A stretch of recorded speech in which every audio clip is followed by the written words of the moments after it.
Сәлем достар, бұл құпия каналы. Сіздермен бірге мен Альфия. Қазір сіздермен өте керемет техникамен бөлісейін деп отырмын. Бұл ай толғанда жасалады. Бұл тек міндетті түрде ай толғанда жасалады. Ай полнолуние дейді ғой. Полнолуние болған кезде жасалады.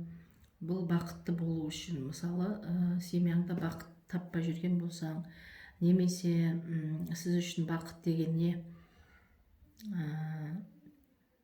Сіз үшін бақыт деген не болса, сол бақытты болу үшін оқылатын дұға. Бұл ол үшін сізге бар ғой, ол үшін сізге осындай любой бір свеча керек. Себебі дұға от энергиясымен өте жақсы жұмыс жасайды. Сондықтан менде жаңа ритуал көрсеткен, техника көрсеткеннен бір осындай свечам қалды. Свечаның мынандай цветі маңызды емес. Ақ болсын, тек қара болмаса болды, ақ болсын, сары болсын, басқа болсын. Егер свеча таппай қалсаңдар, сіздер онда тортқа арналған свеча да жарайды. Ол үшін біздер мен свечаны былай не подсвечник керек. Ол үшін свечаны осылай подсвечникке қоямыз. Менде қазір подсвечник жоқ, сондықтан тек көрсетіп отырмын сізге. Свечаны өстіп қоямыз. Сосын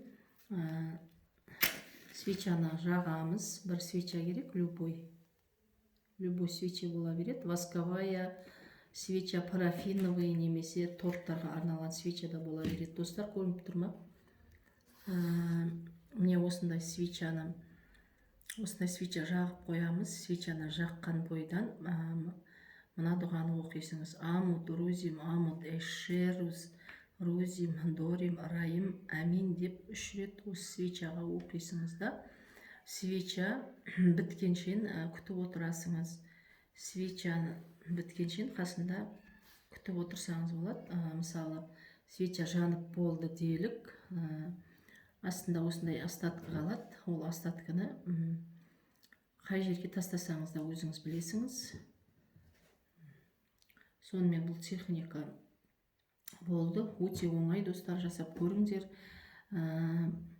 Бұл 3 айға негізі жақсы әсер етеді. Егер де для профилактики жасаймын дей берсеңіз, әр айда, әр ай толған кезде, әр полнолунияда жасасаңыз, онда результаты нығая береді.